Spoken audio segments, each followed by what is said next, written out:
للحديث عن إعادة الجدل مرة أخرى بالنسبة لخور عبد الله هذه الاتفاقية، معنا مباشرة من الكويت السيد أحمد المليفي المحامي والمستشار الإعلامي، على أن ينضم معنا بعد قليل أيضا ضيف آخر عراقي للحديث عن هذا الأمر. أهلا وسهلا بك سيد أحمد على شاشة آي نيوز. وفي قراءة أخرى، أزمة خور عبد الله تتجدد دائما خاصة من الجانب العراقي، لماذا يشعر العراقيون بأنهم ظلموا في هذه الاتفاقية؟ وهل هي اتفاقية أساسا ترسيم بحري أو اتفاقية ملاحة بحرية؟ وإن كان هناك معلومات فما الفرق بينهما؟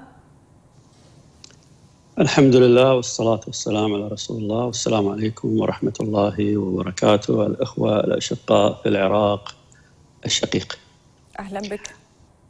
حقيقة أن هذه الزوبعة التي اليوم يعني أعادت وجودها في العراق هي ليست جديدة، هي سبقتها زوبعات ولذات الموضوع ولذات السبب، ولكن يبدو أن العراق يعني نتيجة للأحداث السياسية التي لا تكاد تنتهي، وما يسمى يعني الأوضاع الإقليمية وحتى الانتخابية والحكومات المتعاقبة، يبدو لي والله أعلم أن هذه الورقة هي نوع من الأوراق التي قد ينجح فيها البعض وقد يعني يسترزق حتى فيها البعض، وأثيرت في هذا الوقت اللغط الشعبي في العراق، ونتيجة والله أعلم أن هناك يعني معلومة خاطئة وبعيدة عن أرض الواقع أمام الشعب العراقي ليعرف ماذا يجري أصلا في العراق. والعراق يظن كما ذكرت في مقدمة حديثك أختي أميمة أن هناك كما يقال العراق مخنوق، وهذا كلام باطل. أختي الكريمة ومشاهدي الكريم، خور عبد الله يعتبر من أكبر الممرات المائية بالعالم. خور عبد الله يمتد إلى في بعض حدوده، في بعض جوانبه، في بعض يعني عمقه كما يقال، أو خلينا نقول بين الدفتين أكثر من 15 كيلو متر. تخيل 15 كيلو متر، ويضيق حتى يصل في بعض حدوده إلى أكثر من كيلومتر. ولذلك حتى البواخر العراقية والكويتية تستطيع الدخول والخروج بسهولة ومناصفة وبدون تعدي أحد على الآخر، والأمور طيبة أبدا وليس فيها نوع من أنواع الخنق لطرف من الأطراف. ولو نعم. تسمح لي إن كنت اكتفيت من كل الأفكار، ريثما ينضم لنا ضيف عراقي لكي يرد على هذه يعني الأفكار من حضرتك. نعم. فقط أريد أنا أن أقول لك بأنه أولا بالنسبة للتجاذبات السياسية كما تتحدث، وربما هو استثمار سياسي، هذه المرة الرئاسات الثلاث هي التي من قدمت بطعن المحكمة الاتحادية ببطلان يعني ما كان سابقا عام 2023 عندما أقرت المحكمة الاتحادية ببطلان أيضا اتفاقية خور عبد الله. وشاهدنا في نيويورك كان هناك وزير الخارجية الكويتي مع رئيس الوزراء محمد شيع السوداني، كان هناك أيضا اتفاق على مسألة الانتهاء من ترسيم الحدود البحرية فيما بين البلدين. باعتقادك يعني بعيدا عن التجاذبات السياسية، لماذا الآن العراق الرسمي برئاساته الثلاث يذهب إلى المحكمة الاتحادية العراقية وينصف الكويت؟ أنا أعتقد أن الكويت، باختصار الجواب، لأن الكويت فعلا صاحبة حق، وأن الكويت لم تتعدى، وأن الكويت إنما يعني كما يقال هناك المنصفين من العراقيين، سواء المسؤولين وسواء الشعبيين. هناك ناس منصفة، هناك ترى أن هذه القضية هي محسومة أصلا تاريخيا، وليس هناك تعدي. وكل ما في الأمر أن هناك تلاعب بالشارع العراقي، والشارع العراقي للأسف يعني هو حساس جدا لقضية ما يسمى يعني بالإعلام الموجه. طيب. وخاصة وكلنا نعلم يعني العراق اليوم هو ليس كما يقال جهة واحدة مسيطرة، إنما العراق هناك سيطرات كثيرة فيه وأفكار كثيرة فيه، بل حتى دول قد تتدخل يعني بالشأن العراقي، وهذا مشاهد ولا ينكره أحد. طيب، على الجانب الكويتي سيد أحمد، هل بالفعل هناك أثمان دفعت للجان العراقية حينها عندما تم توقيع اتفاقية ترسيم الحدود أو اتفاقية يعني خور عبد الله بشكل كامل؟ يعني من المحزن أختي أميمة، من المحزن أن أن يتهم العراق، شعب العراق ومسؤولين العراق وبرلمان العراق بل ومحكمة العراق أن يتهمها بالرشوة. يعني من وافق على هذه الاتفاقية هو البرلمان العراقي، ومن وافق على هذه الاتفاقية هي الحكومة العراقية، ومن وافق وصدق على الاتفاقية وعلى البرلمان العراقي هي المحكمة الاتحادية. تخيلوا يعني أن هذه كلها قد وافقت وأقرت واستقرت، ثم يأتي شخص ويطعن ويقول هؤلاء مرتشين. المشكلة عندكم يا أختي الكريمة. سيد أحمد، كي نبعد القضاء العراقي جانبا بالنسبة لهذه التجاذبات ومسألة الرشا، لأنها مسألة حساسة بصراحة، يعني مسألة الحكم بين الناس بالعدل، الكل يثق في القضاء العراقي. لكن دعني أنقل لك كما تقول يعني بعض الاحتجاجات من الناس، وهذا ما نسمعه دائما كل سنة يتجدد هذا الأمر. تحدثت عن ميناء مبارك في الكويت، يعني البعض يقول لك بأنه هذا خنق مسألة الملاحة، كون الرصيف أمام يعني الزبير وأيضا مناطق أخرى في هذا الخور الضيق وصولا إلى أقصى الشمال على الحدود البحرية والإطلالة البحرية العراقية، يخنق هذه الملاحة. لا يوجد سفن أو ربما بواخر يمكن لها أن تصل أبعد إلى هذه النقاط. هناك جزيرتين وربا وبوبيان، أيضا جزر صناعية تم إنشاؤها من قبل العراق، لا عفوا من قبل الكويت. هذا دعا كله لخنق هذا الخور، يعني عندما تم توقيع اتفاقية مناصفة لتشارك الملاحة وليس لخنق يعني جهة دونا عن أخرى. يا أختي الكريمة، هناك معلومات مغلوطة، وأنا والله يعني أضحك يعني مستغربا كيف هذه المعلومات المغلوطة أن تصل إلى حد أن تصدقي مثل هذه الأكاذيب. تخيلي أنا أنقل لك سيد أحمد، أنا أعرف ماذا نقلتي، ولذلك تخيلي يعني وأنت إعلامية كبيرة ومرموقة وهذه قناة نحترمها، ويفترض أنكم توجهون الرأي العام إلى ما هو حق وصحيح وعلى الأقل جغرافي. صحيح لنا يعني كي يفهم المشاهد. أحسنتي. تخيل يعني الكلام أن جزيرة بوبيان صناعية، هذا كلام مضحك. جزيرة بوبيان موجودة قبل حتى خور عبد الله أن يوجد، وجزيرة وربا موجودة قبل لا تخلق الزبير. أنا قلت هناك جزر صناعية أخرى ليس بوبيان ووربا. لا هذه الجزر التي موجودة يعني بالقرب من خور عبد الله ليس عندنا غيرها، وعندنا ميناء مبارك في الأراضي الكويتية الكاملة وتحت السيادة الكويتية. وما يتعلق بالخنق الذي ذكرتيه أختي الكريمة، لا يوجد خنق. أنا سبق وذكرت أن هذا الممر هو من أكبر الممرات المائية بالعالم، أكبر من ممر قناة السويس التي تمر في بواخر العالم كلها. لذلك يعني هذا الادعاء بأن الكويت يعني تعتدي وتخنق لكن العراق، لكن أنا ما نقلته لك بصراحة بناء على لسان أو تحليلات من خبراء يعني في الشأن البحري، قالوا بأن هذا الرصيف هم ليسوا خبراء، عفوا هم ليسوا خبراء. لو سمحت لي يعني سيد أحمد، لا يوجد ضيف من العراق لكي ربما يشاركنا هذه، لكن فقط دعني أكمل لك هذه الفكرة. أنا أقصد بكلمة ليسوا خبراء، أقصد هم لا يتحدثون كخبراء وإنما يتحدثون كسياسيين، وهناك فرق عندما يتحدث الخبير عندما يقول لك بأن الرصيف البحري يعني غير مهيأ أمام ميناء الفاو الذي ينشأ في الزبير، غير مهيأ لاستقبال البواخر والسفن من حول العالم، وربما ميناء مبارك الكبير أيضا سوف يعرقل هذا الأمر. أبدا هذا الكلام باطل. بل للعلم يعني قد كان هناك لجان عراقية برلمانية جاءت إلى الكويت في بداية إنشاء ميناء مبارك، واطلعت على بناء الميناء بالكامل، واطلعت عن مدى يعني ما يروج من أنه سيكون عرقلة أمام البواخر العراقية أو خور عبد الله، ورأت بأم عينها أن ليس هناك أي ضرر وأي عرقلة، ودخلوا وخرجوا وهم في قمة الرضا. ولكن كما قلت لك أختي الكريمة، نحن ليس مشكلتنا مع المشكلة الفنية، المشكلة الفنية محسومة، مع إن لم تكن محسومة كويتية عراقية فهي محسومة عالمية إذا كانت أممية. مشكلة سياسية وربما ذهب العراق أبعد من ذلك، يعني الكويت تنظر بالفعل إلى أن هذه الاتفاقية سارية المفعول. ماذا لو ربما تغير الرأي في العراق بشكل أكثر؟ يعني ننتظر حكم المحكمة الاتحادية في 30 من هذا الشهر. أنا سأجيبك. ماذا لو ربما نصفت هذه الاتفاقية أو عدل عليها؟ أنا سأجيبك. الحل التحكيم الدولي مثلا، ما هي أدوات الكويت لأن تتصرف بها؟ أنا سأجيبك.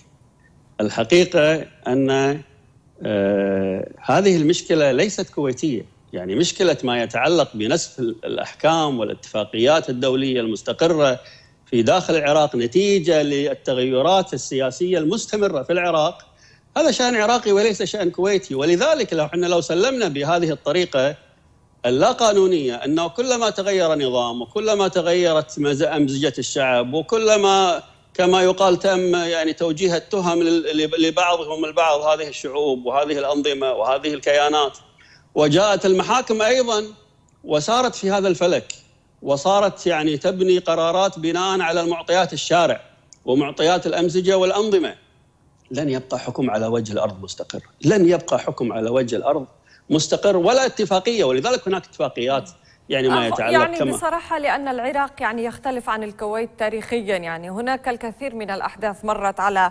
العراق والعراقيون يقولون بسبب العراق، يعني العراق ليس الكويت شأن. حتى قبل عام 2003 وأيضا في بعد سقوط النظام يقولون لا لك بأنه يعني ما ربما العراق كان منسوب الإرادة، هناك مشاكل كثيرة، حرب أهلية مرة، داعش يعني كان هناك ملفات كثيرة. طيب يا أختي لم يكن بالإمكان دراسة ملفات أخرى. الكويت كانت وما زالت يعني تمد يد الأخوة للعراق الشقيق وتطبب حتى جراحه، بل وتبني مساكنه وتدعمه، وحتى على المستوى الاجتماعي وإلى عهد قريب كان بيننا وبينكم مباريات جميلة ولقاءات شعبية جميلة، وحتى أن الناس صفت يعني وصفت قلوبها واطمأنت وضحكت بعد تلك الجفوة. لذلك اليوم أنا أعتقد أختي الكريمة أن ما يجري في الشارع العراقي هو قضية تدخل خارجي وليس حتى محلي. هناك أنت عارفة بالجنوب شيء والوسط شيء والشمال شيء. كيف سيد أحمد؟ أنا لا أستبعد أن يكون إيران لها يد في ما يجري من إثارة الشعب العراقي داخل العراق، ولا ننسى ما يجري الآن عن الضغوط العالمية تجاه إيران. وإيران كلما يعني صار يعني عندها مشكلة من بداية من ما يسمى بغاز الدرة الذي هو ملك الكويت بالكامل، وبدأنا احنا في هذه الاسطوانة نسمعها يوما بعد يوم، وكانت تريد يعني المشاركة الإجبارية مع الكويت وهيأت وهيجت. وأنت عارفة الجنوب كثير منها من العمائم وغيرها يتبعون إيران إن لم يكن فكريا حتى سياسيا، وهذا ليس على فكرة سر. يعني نحن نتحدث سياسيين، لا نريد أن نكون يعني نعم. وأنا أتحدث معك أيضا بواقعية وأحترم هذه وجهة النظر سيد أحمد، لكن يعني ما علاقة إيران تبدو بعلاقاتها مع مجلس التعاون الخليجي جيدة على كل حال، هذا ما يقال، لكن طيب. على كل حال بس لنعلم يعني أن من إذا كان هناك من يظن أن هناك اعتداءات على المياه العراقية بل وعلى السيادة العراقية بل وعلى الأراضي العراقية، فليفتش عن المعتدي الحقيقي وليس على الكويت إنما تمارس حقها في أرضها لا أكثر ولا أقل. اليوم أنت اختلفت معي، برلمانك أقر حقها في أرضها، ودعني أقول الأراضي أو الحدود البحرية. في حال تم إلزام الطرفين وهناك قرار في مجلس الأمن الدولي لاستكمال ترسيم الحدود بناء على النقطة 162، صحيح. هل الكويت جاهز بعد ربما هذه الإنشاءات كما قلت لك بحسب يعني على لسان الخبراء أنقل لك إذا كان هناك جزر صناعية، توسيع للممرات المائية، أيضا بالنسبة إذا كان هناك خنق فعلي للسفن والبواخر المتجهة إلى ميناء الفاو، كيف سيتصرف أيضا العراق؟ هل سيأخذ ربما أتاوات تجارية؟ هل سيتم توسيع هذا الممر المائي بشكل أكبر؟ يا سيدتي الكريمة، القضية أنت ذكرتي أن هناك اتفاقيات دولية وربما تلجأ العراق إلى الجهات الدولية، وهذا جيد وهذا ما نريده. الآن عندما نختلف إن لم نتوصل، عادة دائما نحن القانونيين، وأنا محامي أكلمك بصفتي يعني محامي وقانوني، واليوم نحن حتى بين الأفراد عندما يتفقون خير وبركة، وأيضا الدول عندما يتفقون خير وبركة، ولكن إذا تعذر الاتفاق صار قضاء، وإذا تعذر القضاء الداخلي صار القضاء الخارجي مستوجبا. وهذا حال الدول.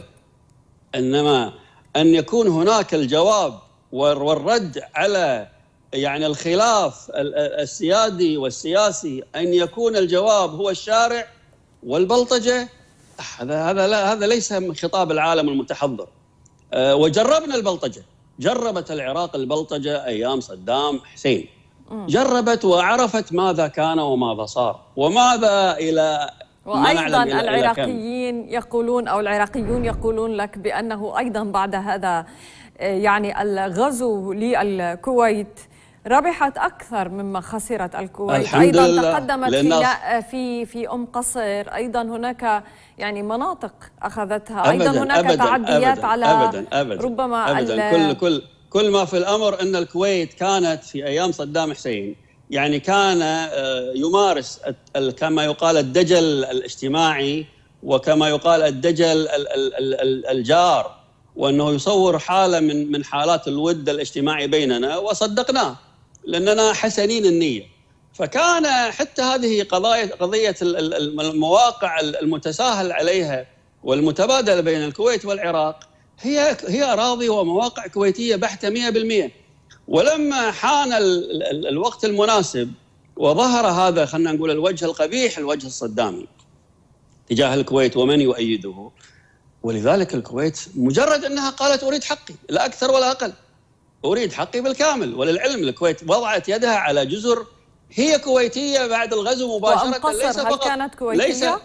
ليس مقصر هذه تحددها العلم، لا يحددها أميمة ولا أحمد مليفي ولا الحلبوسي ولا لطيف مش عارف مين، ولا مع احترامي لكل الأسماء الكريمة. يحددها التاريخ ويحددها الفن الخاص ويحددها الاتفاقيات الدولية. التاريخ يقول لك بحسب العراقيين بأن خور عبد الله بحسب أساسا تسميته وعربيا ربما قبل إنشاء هذه الدول كان عراقي، خور عبد الله هذا نكتة، هذه نكتة هم يعني قالوه وصدقوها الجماعة في العراق، وهم أهل نكتة عموما أهل العراق، لكن هو في الحقيقة خور عبد الله. حتى الاسم ما له علاقة بالعراق، يعني عبد الله أساميهم طيب. كاظم وكذا. دعني أعود إلى النقطة عبد الله الثاني هذا من أمراء الكويت السابقين رحمة الله عليه، وسمي على اسم هذا الكلام. طيب كي لا نخرج على السياق، هناك جدل، وكي أقرب لك المشهد أكثر من الحدود البحرية، هناك منطقة غير مرسمة فيما بين العلامة 135 وتنتهي بالعلامة 162. طيب هذه أيضا عليها إشكالات وجدل، هذه لحد الآن غير مرسمة، يريد العراق ترسيمها، لكن بأي شكل؟ نحن نشهد يعني كما قلت لك يعني بناء مراسي أو ربما بناء أرصفة بحرية جديدة، توسعات للأرصفة إن كان من جانب الكويتي. العراق أيضا بدأ بإنشاء ميناء الفاو، كل ذلك ربما يعني يوضع في سلة المشاكل وسلة ربما عدم حل منصف.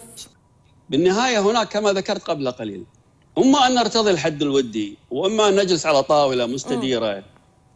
هل الجانب الكويتي منفتح على الجلوس على طاولة مستديرة برؤية عراقية، خاصة أنه أزيدك من الشعر بيت يعني بالنسبة للجزر أيضا، كونه لا يوجد معنا ضيف عراقي لحد اللحظة، يعني هذه مشكلتكم ما مشكلتي، أنا التزمت بالوقت يعني لأننا نريد أن نخصص لك نصف ساعة كما تريد سيد أحمد، نعلم وقتك نحن، وبعد ذلك سوف ينضم إلينا هذا الضيف العراقي. يعني هناك محطات أنشئت بحرية مثلا فشت العيج والكايد، هذه الكويت تعدها طبيعية، لكن بالنسبة لترسيم الحدود تقول الكويت بأنها أيضا عند هذه الجزر تريد أو المحطات البحرية تريد أيضا ترسيم الحدود. طب هذا أيضا يخلق مشكلة، يعني نحن نتحدث عن إنشاءات صناعية حدثت يعني بشكل ربما بدون استشارة الجانب العراقي، وإلى حد الآن هذه الحدود لم ترسم، خاصة فيما بين النقطتين التي ذكرتها أنا. لا زلنا نتحدث عن قضية سيادة وعن قضية أرض تعتقد الكويت جازمة أنها أرضها وأنها ضمن سيادتها وضمن خطها الإقليمي الداخل في الكويت في الجانب الكويتي. ولذلك العراق يعني هي أنشأت هذه المحطات التجارية أو ربما البحرية ضمن نطاقها البحري؟ أنا الذي أعلمه يقينا أن لا يوجد منشأة ولا يوجد رصيف ولا يوجد حد في داخل الخور الذي يخدم الطرفين الكويتي والعراقي لا يوجد نخلة ولا شجرة ولا تلة، لا يوجد شيء يعيق باخرة كويتية ولا باخرة عراقية. وهذا هو المهم. قضية التفتيش عن هناك زورق وهناك مش عارف ايش، لا أنا أتحدث عن هذه المحطة التجارية أو البحرية. لن ننتهي فشت العيج أيضا من النقاط التي تسبب مشكلة في مسألة ترسيم الحدود. لن ننتهي من مسمار جحا. عارفة قصة مسمار جحا طبعا. لن ننتهي من مسمار جحا. نحن نريد علاقة حسنة، نية حسنة، علاقة حسنة. لذلك إن صحت كما يقال النوايا وصلحت النوايا وأراد الطرفين كل يأخذ حقه بلا ظلم وبلا تعدي، سيأخذ كل حقه بلا ظلم ولا تعدي. يوم من الأيام كان العراق يردد أن نفط الكويت عراقي، يعني هذه العبارة معروفة ومشهورة وتذكرينها يعني قبل الغزو. كان يقولون نفط الكويت عراقي، إن الكويت تمد البايب من تحت الأراضي وكأنه خيمة، الأراضي الكويتية لتصل إلى الأراضي العراقية لتسحب النفط. شوفي الضحوكة يعني. ولذلك يعني ونتيجة لهذا الهرج هناك والمرج صور موثقة سيد أحمد، لا أريد أن أدخل في هذا المجال، لكن ونتيجة لهذا الهرج والمرج حدث الغزو الغادر الغاشم الغبي الذي دمر العراق. ولذلك اليوم تكرر يعني قريبة من هذه النماذج ومن هذه الكلمات ومن هذه الخزعبلات يرددها بعض السياسيين. طيب. أما أنه يريد أن الكويت هذه المشاكل كما يتهم هو يعني أصحابه، ويتهم محكمته، ويتهم قضاءه، ويتهم مجلسه أنهم مرتشين. لربما هو يريد رشوة، ربما هو يظن أن الكويت ستدفع رشوة له ليسكت. هذا لن يحدث. الكويت لم تدفع ولن تدفع. ربما الجانب العراقي الكويت تمارس حقها، يعني حق يختلف السيادي معك. طيب. ليس أكثر ولا أقل. الكويت تمارس حقها السيادي. من عجب أهلا وسهلا، من لم يعجبه هناك. طيب أنا أسألك عن نقطة كي أنهي، لأنه بعرف حضرتك أنك سوف تغادرنا. فشت العيج يقول لك العراقيون بأنها يعني أنشئت هذه النقطة البحرية بعد النقطة 162، وأساسا إلى حد اللحظة لم يتم تنفيذ اتفاقية الحدود البحرية أو ترسيم الحدود. لماذا الكويت ذهبت؟ يعني هي تعلم هذه المشاكل الداخلية في العراق والتجاذبات، لماذا تتصرف منفردة؟ يا سيدتي الكريمة، أنا جاوبتك بجواب أفضل من فشت العيج ومن مليون فيشة.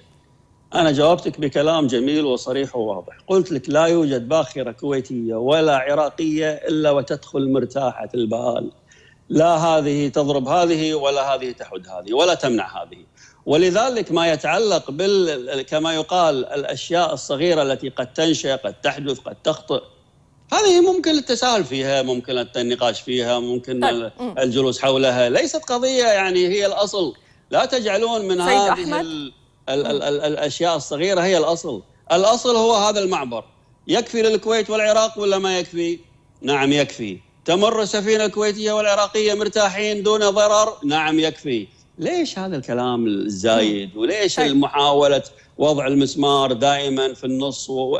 أنا حاولت قدر الإمكان أنقل وجهة النظر العراقية. الآن سنأخذ وجهة نظر ربما أكثر يعني مهنية من القاضي وائل عبد اللطيف. لا كلنا مهنيين، وزير ونائب سابق. ممكن تقولين وجهة نظر عراقية ولا لا أنا أتحدث عن أسئلتي سيد أحمد وليس حضرتك. وأنا للأسف يعني كما قلت لك قبل اللقاء أن يعني لل12:30 عندي معكم مجال. إذا كنت وكنت أتمنى أسمع وجهة نظره من البداية ولكنه تأخر. على كل حال شكرا لك مساء، ونرجو لكم إن شاء الله خور عبد الله جميل بين الكويت والعراق وأجواء جميلة إن شاء الله. شكرا لك سيد أحمد المليفي، محامي ومستشار إعلامي، كنت معنا مباشرة من الكويت. الخلاف لا يفسد والود قضية. كان معنا من الكويت الأستاذ أحمد المليفي المحامي والمستشار الإعلامي. شكرا على كل هذه التوضيحات. ومشاهدينا الكرام